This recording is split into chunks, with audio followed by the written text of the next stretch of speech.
주말 뉴욕 증시는 소비 심리 지수와 무역 적자 확대 등 부진한 경제 지표에도 불구하고 소비 관련 기업들의 실적 호전으로 강세 마감했습니다. 다우는 0.7% 올랐습니다. 유럽 증시는 지난 3분기 유로존 GDP 성장률이 전 분기 대비 0.4% 증가했다는 소식에 경기 회복 기대감이 확산되며 상승 마감했습니다. 국가별로는 프랑스만 소폭 하락했습니다. 국제유가는 11월 미시간대 소비자 신뢰지수가 악화된 영향으로 하락했습니다. 12월물 WTI 가격은 배럴당 0.8% 밀린 76달러 35센트에 마감됐습니다. 이명박 대통령은 15일 에이펙 정상회의에 참석해 내년 G20 의장국으로서 에이펙과 G20 간의 가교 역할을 수행하겠다고 밝혔습니다. 또 출구 전략 시기는 각국 사정에 맡겨야 한다고 강조했습니다. 안녕하십니까. 이슈앤 마켓의 최리나입니다. 뉴욕 증시가 지난 한 주 또 상승 마감했습니다. 이로써 2주 연속 플러스 마감하게 됐는데요. 주말 앞두고 특별히 다우는 0.7% 상승해 1270에 끝냈습니다. 소비자 심리지수 등 소비 관련 지표는 좋지 못했지만 디즈니라든가 에베크롬비 피치 등 주요 기업들의 실적은 좋았는데요.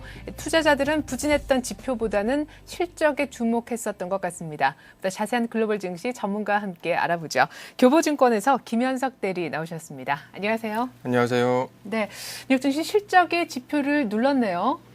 네, 뉴욕 증시는 미국의 무역 적자와 소비 심리 악화에도 불구하고 기업들이 실적 호전 소식이 이어지면서 상승 추세를 계속 이어가고 있습니다. 다우 지수는 73포인트 0.72% 상승한 1270.47포인트를, 나스닥 지수는 18.86포인트 오른 2167.88포인트를, S&P 500 지수는 6.24포인트 상승한 1093.48포인트를 기록했습니다. 부진한 경제 지표의 발표로 인하여 장중 시초가를 깨며 하락하는 모습을 보였으나 기업들의 실적 호전 발표로 인하여 다우와 나스닥 지수는 5일 이동 평균선 지지를 이어가는 모습을 보였습니다. 네, 최근 들어서 기업들의 실적 발표가 주목을 끌지 못했었는데 오래간만에 종목 재료가 전면에 나섰던 것 같아요. 어떤 기업들이 실적을 내놓았습니까? 네, 호전된 순이익을 발표한 월트 디즈니는 4.82% 상승했고요. 캐주얼 의류업체인 아베크롬비는 3분기 주당 순이익이 주당 30센트로 집계되면서 시장의 예상치인 주당 20센트를 훨씬 상회하는 실적을 나타내며 주가가 10.45%나 급등했습니다. 백화점 체인 업체인 JC페니도 실적 전망 호전에 힘입어 6.23%나 상승했으며 구디어 타이어 역시 골드만삭스의 긍정적인 실적 전망 보고서로 인하여 4.95% 상승했습니다. 개장 전 발표된 무역 적자와 소비자 신뢰 지수는 예상 밖으로 부진했으나 실적의 지표를 꺾는 분위기를 연출하면서 다우 지수의 상승세를 이끌었습니다. 네, 사실상 지난주 초였었죠. 월마트가 향후 실적 전망치를 좀 부진하게 내놓으면서 미국의 연말 소비 심리가 좀 안 좋아지지 않겠느냐 우려가 컸었는데 간밤에는 또 그런 분위기가 좀 많이 희석이 됐었던 것 같아요. 네, 지난주하고는 달리 유통 관련주들이 전반적인 강세를 보이면서 소비 침체 우려 및 소비자 신뢰 지수의 실망치를 좀 무색하게 했습니다. 할인 매장 업체인 달러 제너럴과 청소년 의류 업체인 루 21 등은 다소 경기에 좀 민감한 업체인데요. 그럼에도 불구하고 예상치를 상회하는 실적을 보이면서 소비 침체에 대한 우려를 희석시키는 모습을 보였습니다. 현재까지 3분기 실적을 발표한 S&P 500 기업들 중에서 약 80% 이상이 월가의 예상치를 훨씬 뛰어넘는 주당 순이익을 나타내면서 향후 미국 경제 상승을 낙관하는 경제론자들의 그런 논리에 더욱더 힘을 실어주고 있는 분위기입니다.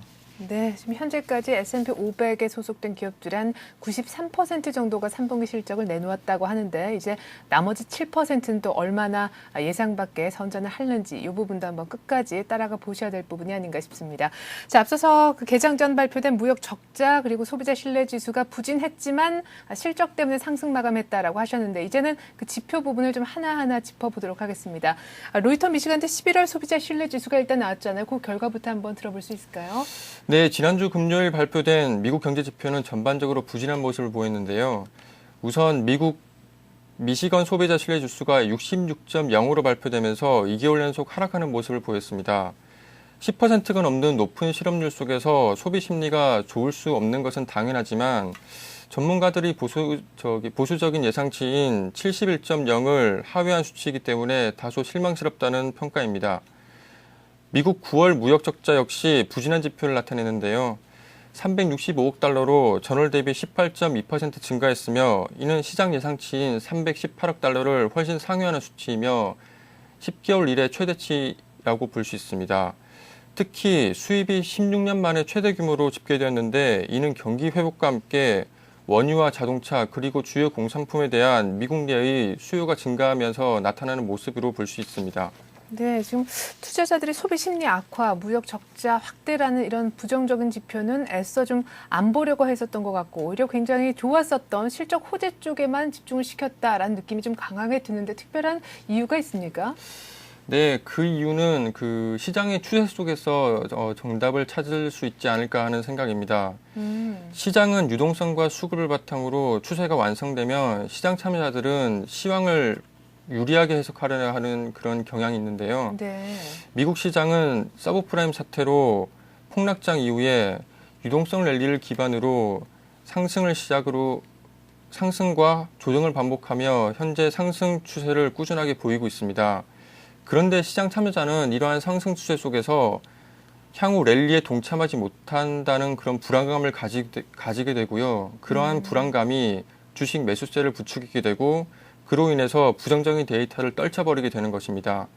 반대로 작년 가을의 폭락장을 돌이켜보면 그 어떤 호재에도 시장이 반응하지 않았던 것을 볼 수 있습니다. 예. 따라서 현명한 투자자는 여러 가지 지표들을 확대 해석하거나 버리지 마시고 투자의 참고사항으로만 보시는 것이 올바르다고 생각합니다. 네, 그렇군요. 자, 어쨌거나 뉴욕 증시가 여러 가지 지표가 좋지 못했음에도 불구하고 실적에 좀 초점을 맞추면서 상승 마감을 했습니다. 지난 10월에는 약세를 기록해서 월간 단위 랠리가 종료된 것이 조금 아쉬웠는데 11월 들어서 2주 연속 플러스 마감을 하면서 11월 월간 단위 전체로 플러스 마감할 수도 있다는 기대감이 지금 커진 상태까지 와 있습니다. 한편 유럽 증시는 어떻게 마감이 됐습니까? 네, 유럽도 상승 마감했는데요. 유로존 GDP 성장이 플러스 성장을 기록하면서 유럽 증시가 사흘새 상승을 이어갔습니다. 영국이 0.38%, 독일이 4.0% 상승하고 프랑스가 0.05% 하락하며 약보합으로 장을 마감했습니다. 유럽연합 통계국은 지난 분기 유로존의 GDP가 전분기 대비 연율로 0.4% 상승했다고 밝혀 유럽연합은 6분기 만에 성장세를 회복하며 사실상 최악의 경기 침체를 벗어났다고 볼 수 있습니다.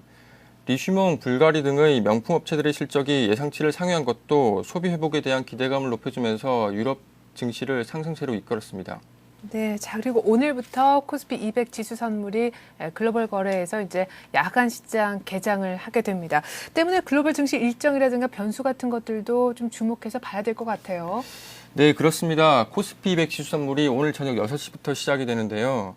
매매 체결은 미국 CME 그룹이 글로백스에서 담당하고 청산과 결제는 한국거래소가 담당합니다. 이미 세계 6위 거래량을 자랑하는 한국 선물시장이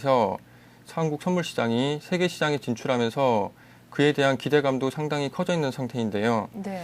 외국인의 투자 접근성이 높아지고 급변하는 글로벌 시장에서 선물 해지로 적절하게 대응할 수 있다는 점에서 상당히 매력적이라고 생각합니다. 헌데 야간 시장은 차익 거래가 불가능한데요. 예. 투기 시장과 해지 거래가 난무하는 그런 형국이 될 수도 있습니다. 그래서 투자자들은 글로벌 증시와 변수들에 더욱더 민감할 수밖에 없고요. 정보의 비대칭성 및 외국인 중심의 가격 결정 우려 등이 해결 문제로 남아 있습니다. 오늘부터 시작되는 야간 시장은 초기 시초가 결정이 좀 걱정되는 부분이지만 10년 이상의 역사와 전통을 가진 한국의 선물 시장을 봤을 때 자연스럽게 안정을 찾아가지 않을까 하는 생각입니다. 네, 코스피 200 지수 선물 거래하시는 분들을 위해서라도 이제 글로벌 전체 일정이 상당히 중요해진 그런 시점인데요. 자, 앞서서도 뉴욕 증시에서 다뤘지만 11월 로이터 미시간대 소비자 신뢰지수가 2개월 연속 하락을 했습니다. 그에 앞서 지난주 초에는 또 월마트가 비관적인 이제 그 다음 분기에 4분기 전망을 내놓기도 했었는데요. 이번 주에는 소매업체들의 또 여러 가지 실적들 더 남아 있고 관련 지표도 발표가 되죠. 네, 그렇습니다. 실적 발표가 거의 마무리되어가는 시점에서 유통업체들의 실적 발표가 주목이 되는 상황입니다. 지난주 월마트의 실적 발표 호조에 힘입어 이번 주에는 타깃, 갭, 델 등의 업체에서 실적 발표가 예정이 되어 있습니다. 네. 그리고 경제 지표는 미국의 기초 체력을 가늠할 중요한 큰 지표들이 몇 개 발표 예정인데요. 우선 오늘 발표되는 소비 판매 지수의 동향이 가장 중요하다고 봅니다. 미국 경제 회복세의 기본 조건인 소비 증가를 판단하는 가장 기본적이며 중요한 지표이기 때문이죠. 예. 이를 이어 17일과 18일에 각각 발표되는 산업 생산 지수와 주택 착공 지표가 발표되며 20일에 발표되는 경기 선행 지수는 미국 흐름을 확인할 중요한 지표인데요. 현재 경기 회복 강도에 대한 경제 전문가들이 논란이 있는 상황에서 이 경기 선행 지수가 시장의 예상치보다 위축된 것으로 나온다면 시장 참여자들의 불안감이 커질 수도 있는 상황입니다. 네, 좀 화면상에서는 목요일이라고 돼 있는데 10월 경기 선행 지수가 20일 금요일 날 나온다라는 얘기죠. 우리 시간으로. 네. 네, 그렇습니다. 경기 선행 지수가 시장 예상치인 전월 대비 0.4% 이상의 상승만 나온다면 다우 지수의 상승 추세에 더욱더 힘을 실어주지 않을까 하는 생각입니다. 네, 그리고 오늘은 버냉키 연준 의장이 뉴욕 이코노믹 클럽에서 연설이 예정되어 있는데요. 이번 연설에서 중앙은행이 기존 저금리 정책을 계속 유지할지 아니면 달러의 약세를 강세로 되돌리기 위한 그러한 발언을 할지가 주목되는 상황입니다. 더불어서 오바마 대통령의 중국 방문에 대한 환율 문제 브리핑에 주목을 해야 될 시점이라고 생각하는데요. 위안화를 절상하라는 미국과 그럴 수 없다라는 중국이 팽팽하게 맞서고 있는 이 시점에서 향후 위안화 절상 여부를 놓고 외환시장과 각국 주식시장이 미치는 영향에 상당할 것으로 생각이 되기 때문입니다. 네, 그렇지 않아도 가이츠너 재무장관도 계속해서 강달러를 외치기도 했었는데 이제 오바마 대통령이 직접 취임 후 첫 방중을 하면서 위안화 절상 압력을 가할 것 같습니다. 자, 그렇다면 간밤에 또 주말 사이에 달러화는 어떻게 움직였는지 유가 흐름과 함께 좀 짚어주시죠. 네, 12월물 서부 텍사스산 원유 가격은 전날보다 배럴당 59센트 하락한 76.35달러에 마감됐습니다. 유가는 한때 77.28달러까지 상승했으나 11월 소비자 신뢰지수의 예상치 하위 발표로 인하여 하락세로 돌아섰습니다. 금 가격은 미국 달러화가 유로화의 약세를 나타내 상승 마감했습니다. 12월물 금 가격은 온스당 10.10달러 오른 1116.70달러로 마감했습니다. 6개국 주요 통화 대비 달러 인덱스는 0.47% 하락한 75.25를 나타냈습니다. 이는 유로존 GDP의 플러스 성장 발표에 따라 경기 회복 안정감이 확산되면서 안전자산의 일종인 달러에 대한 수요가 줄어든 것으로 해석됩니다. 네, 달러 약세에도 불구하고 또 유가도 하락 마감을 했는데 요즘에는 뭐 주식도 주식이지만 사실상 금값이 굉장히 또 관심사가 되고 있는 것 같습니다. 국내에서도 이 금 투자에 대한 관심이 높아지고 있는 가운데 뭐 금 ETF가 나온다라는 소식도 들리더라고요. 네. 많은 전문가들이 금값의 상승세가 당분간 이어질 것이다라고 생각을 하고 있는데요. 일부 기관들은 상승 속도가 매우 가파른 슈퍼 스파이크 현상이라든지 추세가 계속 이어지는 슈퍼 사이클 현상이 조만간 지속되지 않을까 하고 조심스럽게 예측을 내놓고 있는데요. 최근 은행을 방문하거나 신문이나 라디오 광고를 들어보면 금에 투자하라는 상품 광고를 많이 접할 수 있습니다. 예. 시청자분들이 명심해야 하실 점은 시장 참여자들이 급격하게 몰리는 곳에는 단기적으로 수익을 취할 수 있지만 모든 가격 변수는 거품이 꺼지면 자연스럽게 붕괴가 되기 마련이라는 점을 명심하셔야 할 것 같습니다. 향후 미국의 금리 인상으로 달러 가치가 회복될 경우에는 금값이 자연스럽게 하락하겠지만 금을 비롯하여 여러 상품 시장에서 달러 캐리 자금이 빠져나갈 경우에는 그로 인한 혼란을 초래할 수 있기 때문입니다. 개인적인 생각에는 금 관련 투자는 전체 투자 자산의 10% 이하로만 투자하시는 것이 옳다라고 생각합니다. 네, 그러니까 지금 충분히 금값이 좀 계속해서 뛰고 있지만 여기 안에는 거품이 있을 수도 있다라는 거, 그리고 달러와 같이 움직임도 연동돼서 좀 잘 살펴보시라는 말씀까지 들어봤습니다. 네, 이렇게 해서 오늘 글로벌 증시는요, 교보증권의 김현석 대리와 함께했습니다. 말씀 잘 들었습니다. 네, 감사합니다.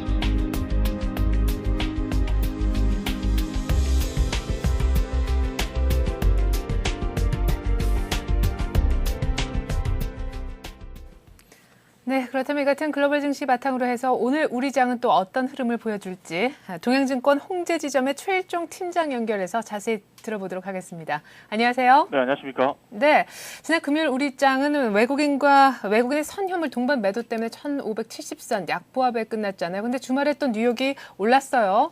네, 그렇습니다. 미국 증시가 상승을 했습니다. 소폭이나마 상승을 했습니다만은 전반적으로 그 미국 증시라든가 유럽 증시에 연계되는 그러한 흐름은 나타나지 않고 있다라고 볼 수 있겠습니다. 이러한 부분에 있어서는 계속해서 투자 심리의 악화가 이제 영향력을 미치고 있다라고 이해를 하시면 될 것 같은데요. 전주에 우리 증시 살펴보면은 이제 전반적으로 옵션 만기 영향력이 컸다라고 볼 수 있겠는데요. 갈수록 선물 옵션 시장 영향력이 커지고 있는 것 아닌가라고 이제 생각을 해볼 수 있을 것 같습니다. 오늘 우리 시장도 마찬가지의 그 영향력이 나타날 것으로 이렇게 판단이 되고 있는데 여전히 그 부정적인 파생 시장의 흐름, 수급적인 측면에서의 변함없는 외국인 수급 상황, 글로벌 증시와는 별개의 우울한 증시 분위기 이러한 것들로 인해서 우리 시장 계속 횡보의 불안한 흐름을 보이고 있다라고 할 수 있겠습니다. 오늘 변수라고 한다라고 하면은 이제 먼저 외국인들의 선여물 수급이라고 먼저 말씀을 드릴 수 있겠고요. 시초가 부분에 있어서는 미국 증시의 상승 흐름을 좀 이어받을 가능성이 없지 않아 있을 것 같습니다만은 전반적인 흐름 자체는 여전히 거래량의 부진을 동반한 선여물의 외도독 현상이 계속해서 우리 시장을 지배하는 그런 상황이다라고 말씀드릴 수 있을 것 같습니다. 그 두 번째로서는 중국 증시 흐름을 또 말씀을 드릴 수 있겠고요. 먼저 이제 그 수급적인 측면에서 이제 외국인들 계속해서 그 이익 실현 및 현금화를 적극적으로 펼치고 있는 상황인데요. 오늘 우리 증시에서 만약에 현물 쪽에서 1천억 이상의 그 적극적인 매도 분위기가 이어져 나온다라면 오늘 장도 그렇게 긍정적인 흐름은 기대하는 게 조금 부정적이지 않느냐라고 판단하는 게 맞을 것 같습니다. 두 번째로는 중국 증시인데요. 중국 증시가 이제 저번 주 금요일이죠. 그 10시 이후로 해서 이제 그 반등에 성공을 했는데 그러한 부분에 있어서 우리 증시도 선물 쪽에서의 급반등으로 인해서 변동성을 확대하는 그러한 모습을 볼 수 있을 것 같습니다. 그래서 오늘 우리 시장도 중국 증시의 그 흐름 이러한 분위기가 어느 정도 그 심적으로 영향력을 미치지 않을까라고 이제 판단해 볼 수 있을 것 같습니다. 다음은 이제 그 APEC 회의 결과에 의한 그 하나의 분위기 이러한 분위기가 장중에 어떤 영향력을 미칠 것이고 그리고 현재 그 나스닥 선물이 상당히 좀 크게 올라와 있는데 이러한 부분이 이제 장중에 어떻게 현물 쪽과 이제 선물 쪽을 이제 좌지우지 시킬 수 있는지가 관건이다라고 볼 수 있겠습니다. 네, 중국 증시 변동성도 또 하나의 변수다라고 꼽아주셨는데요. 지금 오바마 대통령이 방중 일정에 돌입을 하면서 사실상 또 위화나 절상 압력이 더 가해질 것이다라는 분위기가 거의 점쳐지고 있지 않습니까? 네. 차이나 플레이주, 이른바 중국 관련주에도 관심을 가져라라는 주문이 이미 지난 금요일 장 마감 이후에 계속해서 들리고 있는데 중국 관련주로서 어떤 것들을 보면 좋을까요? 네, 그렇습니다. 중국 관련주라고 한다면 이제 요즘 테마로서 차이나 플레이 그러한 쪽을 이제 포커스를 맞추고 있는데 위안화 절상은 이제 그 실질적으로 가능한 시점이 아닌가라고 볼 수 있겠습니다. 따라서 우리 증시에 미치는 영향력은 이제 대중 수출 관련해서 이제 자동차 분야라든가 내수주 쪽의 흐름을 좀 잘 봐야겠다는 생각입니다. 그래서 자동차라고 한다면 이제 현대차, 기아차 쪽이 되겠죠.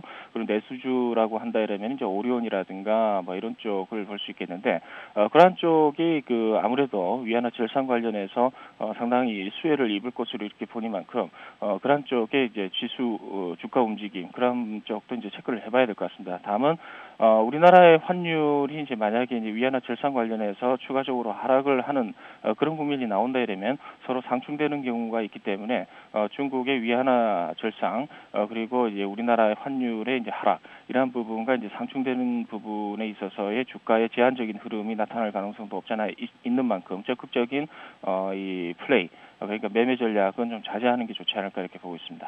네, 중국 내수 활성화에 따른 자동차라든가 또 내수 관련주들 몇 가지를 말씀하셨는데 그렇다면 중국의 수출 경쟁력 약화에 따른 우리 반사이익이 기대가 되는 철강이라든가 조선 같은 섹터는 어떤지요?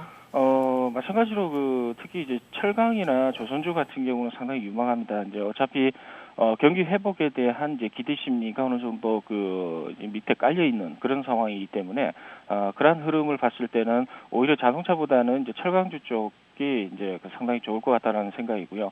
그리고 철강주 쪽 같은 경우는 이제 중국 정부에서도 어느 정도 재고를 조정하는 그러한 이제 컨트롤 측면에서의 역할을 하고 있기 때문에 철강 가격의 이제 그 기저 효과 그런 부분이 4분기 이후로 나타나면서 내년 1분기에는 본격적으로 철강 가격 상승하는 그런 모습이 나타날 가능성이 있습니다. 그래서 최근 움직임을 본다 이러면은 자동차주의 그 주가 상승 흐름 이런 것보다는 현대제철이라든가 포스코의 상승률이 탄력적으로 크다라는 측면에서 긍정적으로 바라볼 필요가 있지 않느냐 이렇게 볼 수 있겠습니다. 네, 자, 지난 금요일장에 1570선 약보합 계속해서 전강 후약 장세도 지난 한 주 흐름 속에서 많이 눈에 띄었었고 일단 모멘텀이 없다라는 것이 지배적인 의견인데요. 오늘도 역시 그냥 횡보세 정도를 보여줄까요? 오늘 투자 전략을 어떻게 가져가는 것이 좋겠습니까? 그렇습니다. 일단 일희일비하는 그런 장세가 연출이 되고 있는데 크게 보면은 아직까지는 횡보세는 계속해서 유지가 되고 있는 그런 상황이다라고 볼 수 있겠습니다. 그래서 현 상황에서 오늘 추가적으로 APEC 회의라든가 이러한 호재가 있습니다. 그래서 이러한 부분 때문에 상승을 한다고 하더라도 전강 후약의 이제 모습이 나타날 가능성이 좀 클 수 있고요. 후장으로 갈수록 이제 거래량 약화라든가 이제 그 눈치 보기 장세가 극심화된다 이러면 이익 실현 분위기가 이제 계속해서 연출될 가능성이 있습니다. 그래서 마땅히 수급적인 측면에서 개선되는 모습이 나타나지 않는다 이러면 전략적으로도 횡보 국면으로 이해하고 하루 오르고 하루 떨어지는 그러한 흐름을 예상을 해볼 수 있을 것 같습니다. 그래서 오늘 우리 전략 같은 경우는 이제 현금 일단은 50% 이상 확보를 하는 쪽이 일단 좋지 않을까 이렇게 볼 수 있겠고요. 반등 시에는 현금화 전략 그리고 단기 트레이딩이 계속해서 이제 유지가 돼야 될 것 같다라는 생각이고 개별 종목이라든가 소규모 종목들 이러한 종목들의 수익률 게임에 이제 집중하자라고 말씀을 드릴 수 있을 것 같습니다. 아직까지 이렇다 할 만한 이제 국내 증시에서의 방향성이 보이지 않고 있습니다. 그래서 12월 만기 그 선물 만기, 쿼드러플 만기라든가 이러한 부분도 앞두고 있는 상황이기 때문에 그러한 측면에서 이제 그 수급적인 측면이라든가 선물 쪽 파생 시장 쪽에서의 그 계속되는 매도 플레이가 이제 지속될 가능성이 있을 것 같습니다. 그래서 그런 부분을 생각해 봤을 때 투기 세력들이 충분히 접근할 수 있는 부분이기 때문에 장 자체는 변동성이 계속해서 확대되는 측면으로 이제 이해를 하시고요. 적극적인 종목을 보유하는 전략보다는 단기적으로 끌고 가는 수익률을 짧게 잡고 가지고 가는 흐름이 좋을 것 같다라는 전략입니다. 네, 현금 50% 정도는 확보해라라고 하셨는데 그래도 나머지 50%를 갖고 뭔가를 사야 될 거 아닙니까? 유망한 종목 하나만 좀 얘기를 해주신다면요. 네, 그렇습니다. 유가의 상승이라든가 그리고 이제 최근에 이제 나오는 그러한 그 재료적인 측면 그리고 이슈되는 그러한 측면에서도 하나의 이슈가 될 수 있는 SK에너지를 가지고 왔는데요. 계절적인 이제 성수기 들어가죠. 난방유라든가 이런 쪽이 이제 증대가 되고 있는 상황이고 최근에 이제 LPG 담합에 의해서 자진 신고를 했습니다. 그래서 100%의 면제 효과에 주목을 해야겠다는 생각입니다. 그래서 재료가 15일, 16일 날 이제 나온 상황이고 공정위에서도 이제 연기가 된 그런 상황이죠. 이런 부분을 생각해 봤을 때도 되든 안 되든 간에 이제 100% 면제 효과에 주목을 해야겠다는 생각입니다. 그래서 SK에너지는 이제 충분히 그런 측면에서 가격이 조정이 됐고 추가적으로 이제 저점을 찍은 이후에 상승할 가능성이 있겠다는 생각입니다. 그래서 배당 적인 이제 측면에서도 이제 주목을 받을 가능성이 없잖아 있는데요. 차트를 보시면서 한번 말씀을 드리겠습니다. 일단은 전반적인 흐름 자체가 이평선에 이제 박스권 흐름이 갖춰져 있는 상황이죠. 그래서 흐름 자체는 금요일 날에 이제 밑골이 달고 올라온 망치형이 나와 있는데 일단 지수 자체는 이제 그렇게 가격적인 측면에서 내려누르는 그러한 흐름이 나타나지 않는다라고 치면은 매수가가 11만 2천 원 정도 수준에서는 어느 정도 가능한 부분이 아닌가 이렇게 판단해 볼 수 있을 것 같습니다. 그래서 흐름 자체로 봤을 때는 일단 살짝 내려누르는 N자형 패턴이 나타날 가능성이 있겠고요. 목표 주가는 좀 짧게 잡는 게 좋을 것 같습니다. 일단은 12만 원 정도 수준에서는 일단 물량이 출회될 가능성이 있고 12만 원 이상에서 13만 원 구간까지는 적극적인 이익 실현이라든가 아니면은 손절성 물량이 출회될 가능성이 있겠고요. 2009년 9월 28일 날 최고가 이후에 상당폭 조정이 나온 만큼 위쪽으로는 물량대가 이제 층층이 쌓여 있다라고 보시면 될 것 같습니다. 그래서 목표가는 좀 짧게 잡는 게 좀 좋지 않을까 이렇게 볼 수 있겠고요. 손절가 자체는 일단 전 저점이라고 할 수 있는 최근 저점이라고 할 수 있는 10만 5천 원 선 부분에서 일단은 하회하게 되면 일단 현금화하는 게 좋을 것 같다라는 생각입니다. 네, 잘 들었습니다. 오늘장 전망해 주신 분은요. 동양증권 홍제지점의 최일종 팀장이었습니다. 잘 들었습니다. 감사합니다.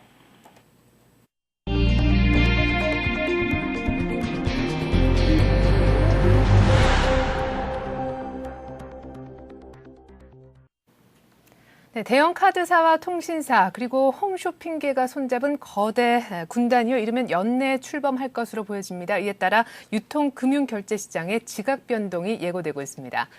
정부가 노조전임자 임금지급 금지에 따른 노조의 재정 자립을 지원을 하기 위해서 노자 매칭 펀드를 지금 조성하는 방안을 추진하고 있는데요. 하지만 노동계와 경영계 모두 부정적인 입장을 보이고 있다는군요.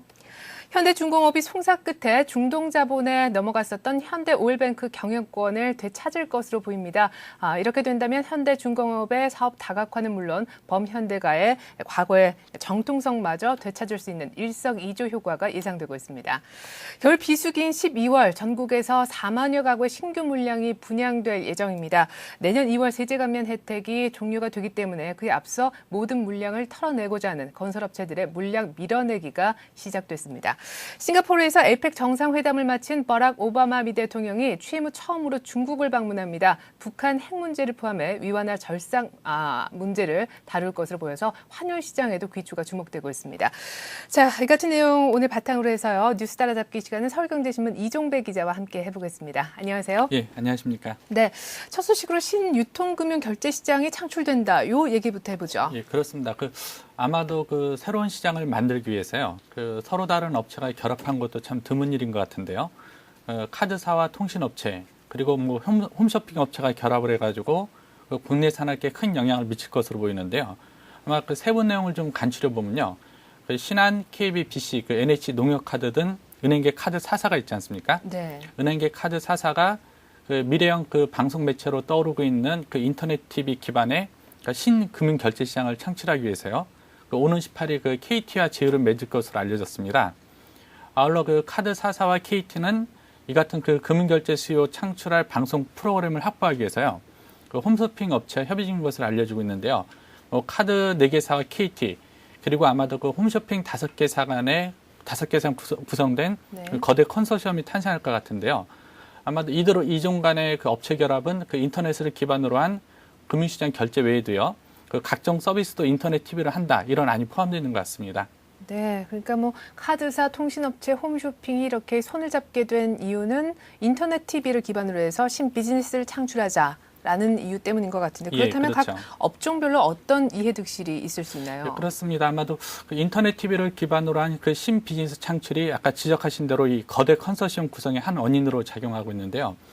카드나 통신, 홈쇼핑 등 각자 나름 사업력이 지금 한계에 도달해 있지 않습니까? 예. 한계에 도달하다 보니까 이종 간의 결합을 통해서 새로운 돌파구를 찾아보자 이런 좀 취지가 담겨 있는데요.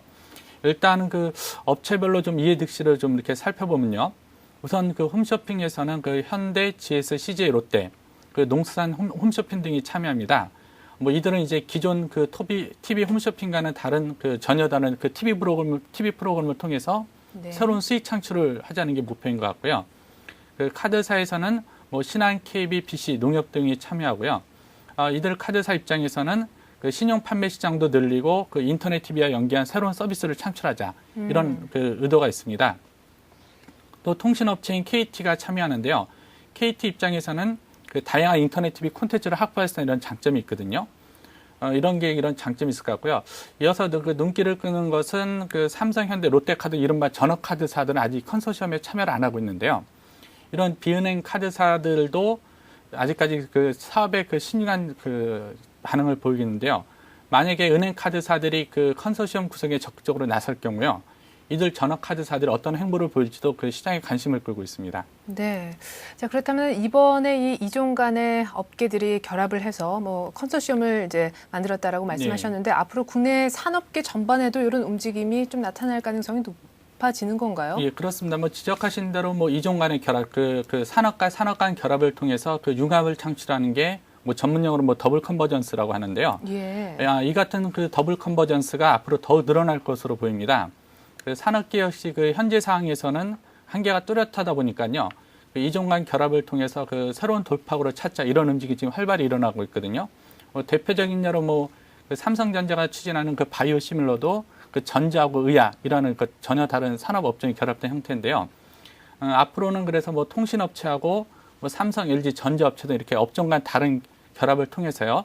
그 새로운 산업을 창출하는 그런 모양새가 더욱 활발하게 나타날 것으로 전망되고 있습니다. 네, 다음 소식은 핫 이슈 중에 하나인 노동 관련 소식입니다. 지금 정부가 노조 전임자 임금 지급 금지 시행을 앞두고 나름대로 노조를 조금 무마하고 좀 달래기 위해서 노사 매칭 펀드를 지금 조성할 것을 구상하고 있다고요? 예, 그렇습니다. 그 현재 그 정부는요, 그 내년부터 그 노조 전임자 임금 지급 금지를 그 예정대로 시행한다 이렇게 못을 받고 있지 않습니까? 네. 지금 현재 그 노사정 대화를 하고 있는데요. 이에 대해 그 노동단체에서는 그 강하게 반발하면서 그 첨예하게 대립하고 있는 상태입니다. 이런 가운데 그 정부가 그 노조 전임자 임금 지급 금지 시행에 맞춰서요. 그 노조의 이제 재정 자립을 지원할 수 있는 카드를 준비 중인 것으로 알려졌는데요. 그 카드는 크게 두 가지로 이렇게 요약해 볼 수가 있는데요.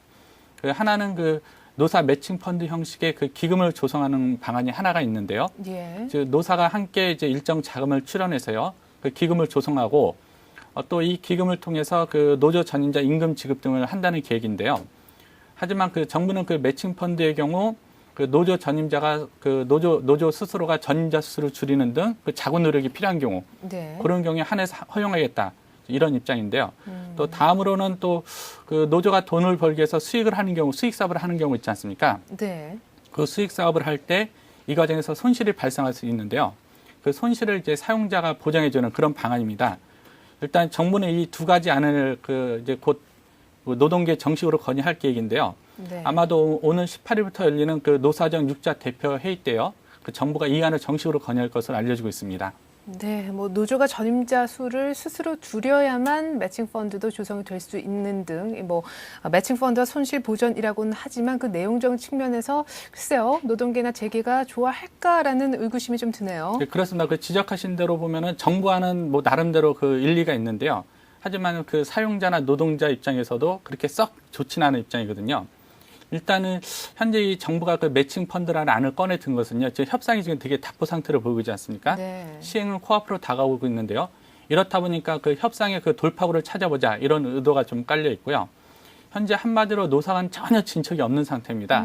뭐 정부는 이제 빨리 그 합의점을 찾으려고 노력하고 있지만 그 노조 측은 그 사측은 이제 전임자 완전 지급 임금 금지를 해야 된다 그렇게 주장하고 있고요. 네. 노조는 그 노사간 자율해결이다 이렇게 주장하고 있거든요. 일단은 그 이제 그 매칭 펀드에 대한 그 입장을 좀 정리해 보면요. 일단 경영계는 그 전임자 임금 지급 금지가요. 명시적으로 완전하게 금지된다면은 검토해 볼 수 있지만요. 네. 노조의 그 도덕적 해이를 불러올 수 있다. 이러면서 좀 부정적인 입장을 보이고 있고요. 그 노동계 역시 그 매칭 펀드나 그 손실 보전 이런 조치들의 경우 단위 사업장 차원에서 이루어진 조치거든요. 그러니까 노동계 입장에서는 그 단위 사업장이 아닌 전체 노조를 위한 그 조치가 필요하다. 이렇게 좀 얘기하고 있거든요. 좀 더 큰 틀에서. 예, 그렇습니다. 그래서 일단은 그 정부는 목표대로 그 복수노조 시행하고 노조 전임자 임금 지급 금지를 내년부터 시행한다고 하는데요. 사실 얼마 남지 않았는데 앞으로 남은 기간 동안에 그 노사 대표가 어떤 합의를 도출해낼지도 시장에 관심을 모으고 있습니다. 네, 노동계는 노동계대로, 재계는 재계대로 약간 석연치 않은 부분이 있는 모양인데 정부가 일단 뭐 손을 내밀긴 했습니다. 그렇죠. 양쪽에서 네, 악수를 해줄지 여부는 조금 더 지켜봐야 될 것 같습니다. 자, 다음으로는 산업계 소식인데요. 주말에 있었던 산업계 뉴스 중에서 어떻게 보면 가장 굵직하고 컸던 뉴스가 아닌가 싶습니다. 현대중공업이 사실상 금융위기 때 넘어갔었던 현대오일뱅크의 경영권을 중동으로부터 10년 만에 되찾을 것 같다라는 소식인데 기나긴 법정 싸움 끝에 얻은 결과 아니겠습니까? 네, 그렇습니다. 그 현대중공업 하면 여러분도 잘 아실 텐데요. 그 지난 그 1999년 외환위기 때 어려움을 겪은 회사지 않습니까? 그때 외환위기 때 어려움을 겪으면서요. 그 IPIC 즉 아부다비 그 국영 석유 투자회사죠. 그 중동 자본에요. 그 현대오일뱅크 지분 50%를 넘겼습니다. 그런 다음 2003년에 추가로 그 20%의 지분을 매각했거든요. 당시 이제 계약을 맺으면서 그 IPIC가 현대오일뱅크의 지분을 매각할 경우 현대중공업에 그 우선 배선 청구권을 부여한다 이런 조항을 넣었거든요. 예. 또 그 계약을 중대하게 위반한 쪽이 있을 경우에요. 그 상대방에게 그 보유지분 전량을 그 시장 가격의 75% 넘긴다 이런 그 강제 매각권 조항을 넣었습니다. 이런 가운데 그 IPIC가 그 지난 2007년부터 그 현대중공업하고 사전 협의 없이요. 오일뱅크를 이제 18기에서 그 시장에 매물을 내놨거든요. 예. 이에 대해서 그 현대중공업이 계약 위반이다 이렇게 해서 그 국제중재법원에 소송을 냈습니다. 그 소송을 내면서 상당히 오랜 기간 끌어왔는데요. 최근 이제 그 국제중재법원 최종 판결 결과가 그 아부다비 국영 석유투자회사가 계약을 중대하게 위반한 사실이 인정된다며 그 현대중공업에 대해서 승소 판정을 내렸습니다. 네, 오늘 또 현대중공업 주가 움직임도 기대가 되는 그렇죠. 네, 그런 대목인데요. 어쨌거나 현대중공업이 오일뱅크 경영권을 다시 찾아옴으로 인해서 외국 기업에 팔렸던 국내 기업이 다시금 제 집을 찾아오게 됐습니다. 근데 현대중공업뿐만 아니라 범현대가에도 좀 긍정적인 영향이 있을 것 같아요. 그렇습니다. 일단은 우선 이런 나름대로 의미를 찾아본다면 외환위기 때 팔렸던 기업이 다시 국내품으로 돌아온다. 이것도 뭐 상당히 의미가 있는 것 같고요. 두 번째로는 아마도 그 범현대가 입장에서는 상당히 큰 의미가 있는데요. 현재 현대 오일뱅크 지분 구성을 보면요. 그 IPIC 자회사인 그 한옥칼 홀딩스가 50%를 갖고 있습니다. 동시에 그 IPIC 인터내셔널이 20%를 갖고 있거든요. 네. 그러니까 IPIC가 보유한 지분은 총 70%가량 되고요. 이외에도 그 현대중공업이 19%, 그 현대자동차 등이 한 10% 정도 지분을 갖고 있는데요. 현대중공업이 현재 그 3대 주주이기 때문에요. 그 IPIC로부터 뭐 지분을 전량 넘겨받거나 일부분만 받아도 뭐 대주주로서 이제 확실한 그러네요. 지위를 누릴 수 있겠는데요. 덧붙여 눈길을 끄는 것은 그 범현대가의 부활입니다. 최근 이제 현대중공업이 그 현대종합상사를 인수하지 않았습니까? 예. 여기에 이제 그 현대오일뱅크마저 경영권을 가져오게 되면요.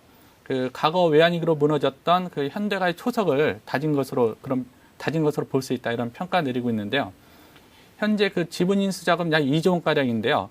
현재 그 현대중공업이 그 수주 가뭄으로 좀 어려움을 겪고 있습니다.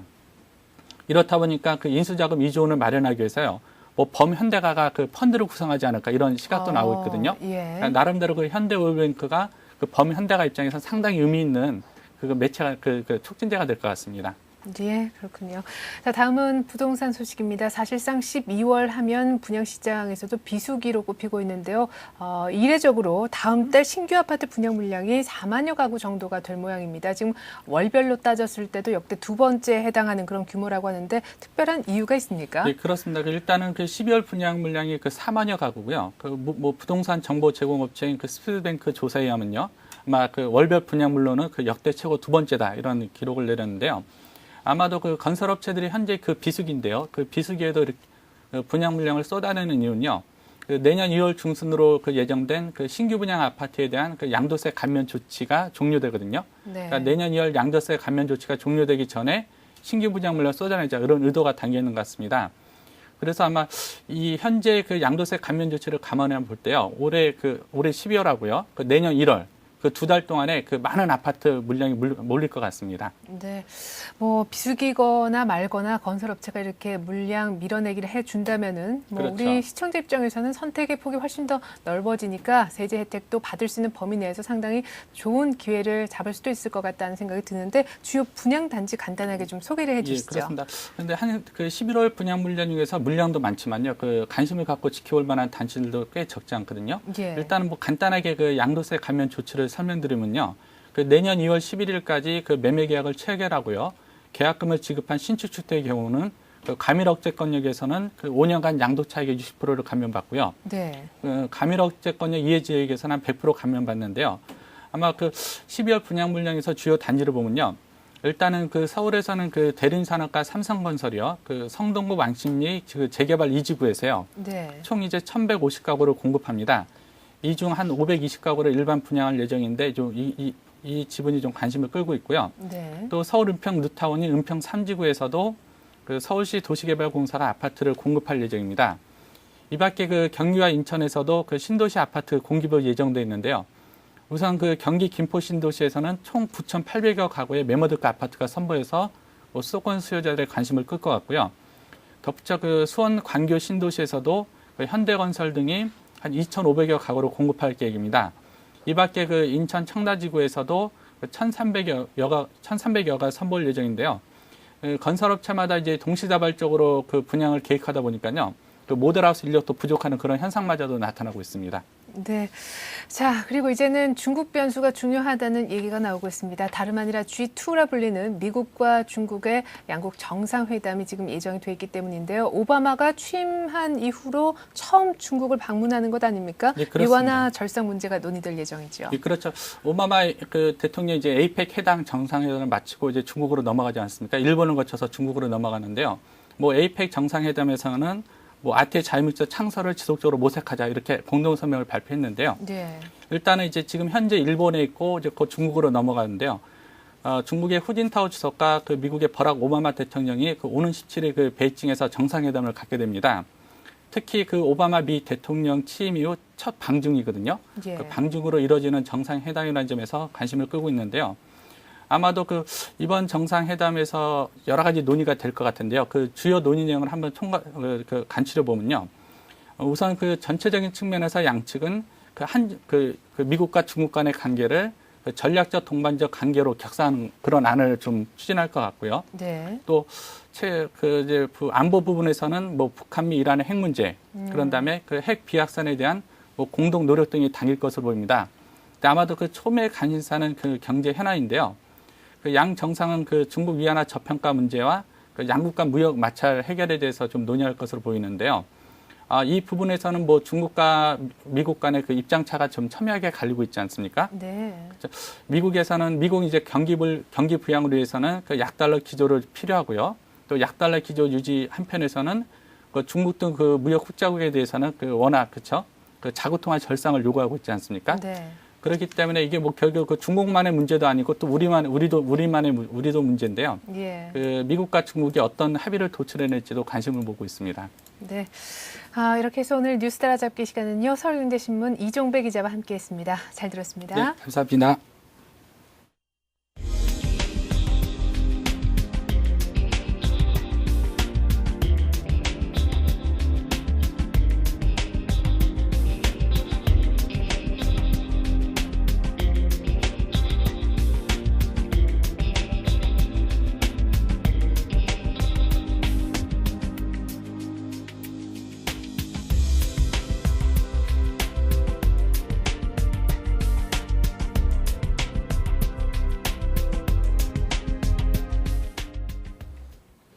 네, 주말 앞두고 뉴욕 증시가 또 상승했습니다. 주간 단위로도 플러스 마감하면서 뉴욕 증시는 2주 연속 상승세로 마감을 하게 됐는데요.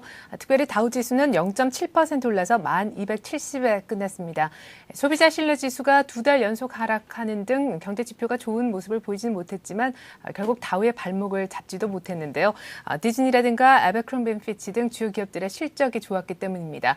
투자자들은 좋지 못했던 지표보다는 좋았던 실적에 주목하는 모습이었는데요. 이와 관련해서 우리장 대응도 오늘 잘 하셨으면 좋겠습니다. 전 내일 다시 올게요. 고맙습니다.